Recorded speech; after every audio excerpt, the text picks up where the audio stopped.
Bom dia, quinto ano. Hoje é dia 11 de maio, terça-feira. Bom dia não, né? Boa tarde, quinto ano. É que a Pro tá gravando esse vídeo de manhã, mas já é de tarde, né?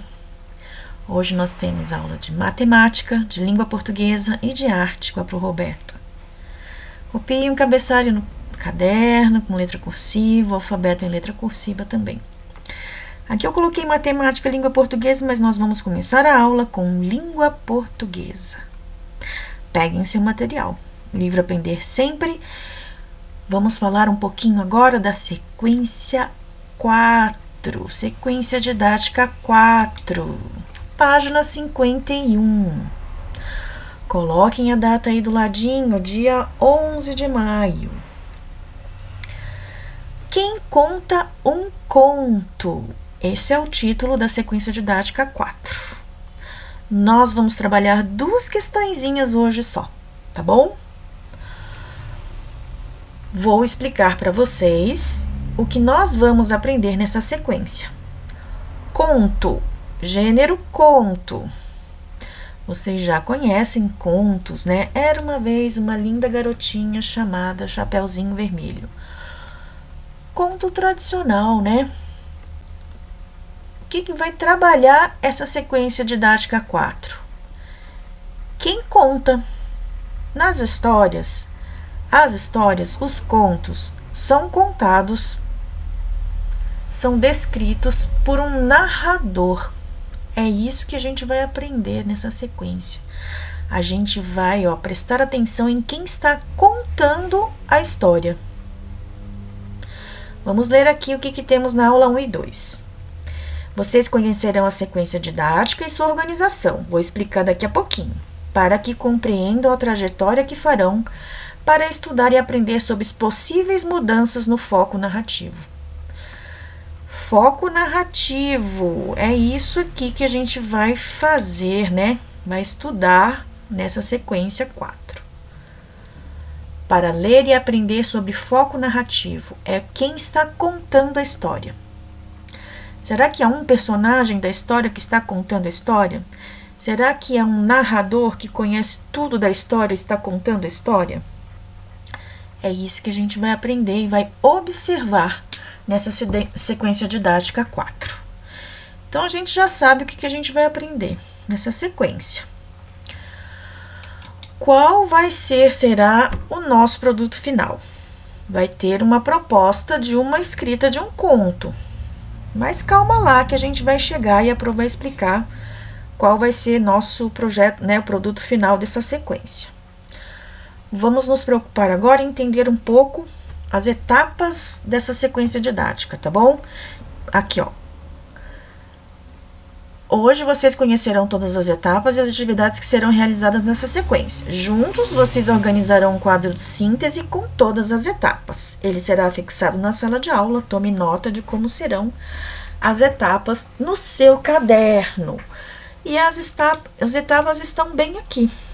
Vocês terão que copiar as etapas da sequência didática 4, quem conta um conto. Copiem esse slide, né? Em seu caderninho, né? Como a gente fez nas outras sequências. A gente vai indo etapa por etapa, aula por aula, e vai fazendo um ok aqui do lado. Ah, fizemos a etapa 1 já, listamos e lemos contos tradicionais. A gente vai marcando e completando etapa por etapa. Então, primeira atividade de língua portuguesa. Copiar a etapa, né? As etapas aqui da nossa sequência didática 4. E nós vamos fazer a questão 2, muito fácil também, super tranquilo. Letra A. Desde bem pequenos, vocês já tiveram contato com diversos contos tradicionais, não é mesmo? Escreva o título de alguns contos tradicionais que você conhece e, em seguida, compartilhe sua lista com os colegas da turma. Por isso que eu estou pedindo essa atividade agora, né? Hoje, amanhã a gente vai continuar essa questão 2, tá bom? Vocês vão escrever aqui no livro, então, todos os contos tradicionais que vocês conhecem, tá bom? E aí a Pro vai ler e vai socializar, né? Amanhã se todos conhecem os mesmos contos tradicionais, se tem contos tradicionais que alguns conhecem, outros não. Combinado?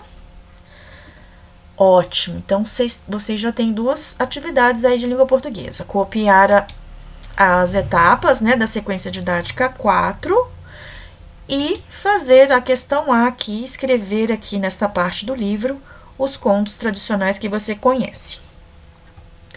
Agora, eu vou fazer a leitura de um conto tradicional para vocês. E a gente vai observar algumas características do gênero conto, combinado?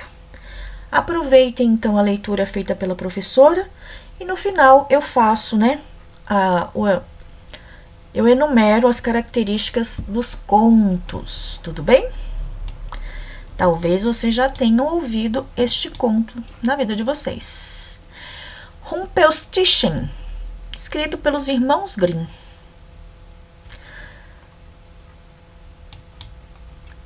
Era uma vez um moleiro muito pobre, que tinha uma filha linda. Um dia, ele se encontrou com o rei, e para se dar importância, disse que sua filha sabia fiar palha, transformando-a em ouro. Esta é uma habilidade que me encanta, disse o rei. Se é verdade o que diz, traga sua filha amanhã cedo ao castelo. Eu quero pô-la à prova. No dia seguinte, quando a moça chegou, o rei levou-a para o quartinho cheio de palha. Entregou-lhe uma roca e algumas bobinas e disse: agora ponha-se a trabalhar. Se até amanhã cedo não tiver fiado toda essa palha em ouro, você morrerá. Depois saiu, trancou a porta e deixou a filha do moleiro sozinha. A pobre moça sentou-se num canto e por muito tempo ficou pensando no que fazer. Não tinha a menor ideia de como fiar palha em ouro e não via jeito de escapar da morte. O pavor tomou conta da jovem, que começou a chorar desesperadamente. De repente, a porta se abriu e entrou um anãozinho muito esquisito. Boa tarde, linda menina, disse ele. Por que chora tanto? Ah, respondeu a moça entre soluços. O rei me mandou fiar toda essa palha em ouro. Não sei como fazer isso. E se eu fiar para você, o que me dará em troca? Dou-lhe o meu colar. O anãozinho pegou o colar, sentou diante da roca e zum, zum, zum, girou-a 3 vezes e a bobina ficou cheia de ouro. Então começou de novo, girou a roca 3 vezes e a segunda bobina ficou cheia também. Varou a noite trabalhando assim, e quando acabou de fiar toda a palha e as bobinas ficaram cheias de ouro, sumiu. No dia seguinte, mal o sol apareceu, o rei chegou e arregalou os olhos assombrado e feliz ao ver todo aquele ouro. Contudo, seu ambicioso coração não se satisfez. Levou a filha do moleiro para outro quarto um pouco maior, também cheio de palha, e ordenou-lhe que enchesse as bobinas de ouro, caso quisesse continuar viva. A pobre moça ficou sentada, olhando a palha, sem saber o que fazer. Ah, se o anãozinho voltasse, pensou, querendo chorar. Nesse instante, a porta se abriu e ele entrou. O que você me dá se eu fiar a palha? Perguntou. Dou-lhe meu anel. Ele pegou o anel e se pôs a trabalhar. A cada 3 voltas da roca, uma bobina se enchia de ouro. No outro dia, quando o rei chegou e viu as bobinas reluzindo de ouro, ficou mais radiante. Mas ainda dessa vez não se contentou. Levou a moça para outro quarto ainda maior, também cheio de palha, e disse: você vai fiar esta noite. Se puder repetir essa maravilha, quero que seja minha esposa. O rei saiu pensando: será que ela é mesmo filha do moleiro? Bah! O que importa é que vou me casar com a mulher mais rica do mundo. Quando a moça ficou sozinha, o anãozinho apareceu pela 3ª vez e perguntou: o que você me dá se ainda desta vez eu fiar a palha? Eu não tenho mais nada. Se é assim, prometa que me dará seu primeiro filho, se você se tornar rainha. Isso nunca vai acontecer, pensou a filha do moleiro, e não tendo saída, prometeu ao anãozinho que ele quis. Imediatamente ele se pôs a trabalhar, girando a roca a noite inteira. De manhãzinha, quando o rei entrou no quarto, encontrou prontinho o que havia exigido. Cumprindo sua palavra, se casou com a bela filha do moleiro e assim se tornou rainha. Um ano depois, ela deu à luz uma linda criança. Já nem se lembrava mais do misterioso anãozinho. Mas naquele mesmo dia, a porta se abriu repentinamente e ele entrou. Vim buscar o que você me prometeu, disse. A rainha ficou apavorada e ofereceu-lhe todas as riquezas do reino, se ele deixasse ficar com a criança. Mas ele não quis. Não, uma coisa viva vale muito mais para mim do que todos os tesouros do mundo. A rainha ficou desesperada. Tanto chorou e se lamentou que o anãozinho acabou ficando com pena. Está bem, disse. Vou lhe dar 3 dias. Se no fim desse prazo você adivinhar meu nome, poderá ficar com a criança. A rainha passou a noite lembrando os nomes que conhecia e mandou um mensageiro percorrer um reino em busca de novos nomes. Na manhã seguinte, quando o anãozinho chegou, ela foi dizendo: Gaspar, Melquior, Baltazar, e assim continuou falando todos os nomes anotados. Mas a cada um deles o anão respondia balançando a cabeça: Não é esse o meu nome. No segundo dia, a rainha pediu às pessoas da vizinhança que lhe dessem seus apelidos e fez uma lista dos nomes mais esquisitos, como João das Conjuras, Carabela Sim, Perguinho ao Assado e outros. Mas a todos a resposta do anão era a mesma: Não é esse o meu nome.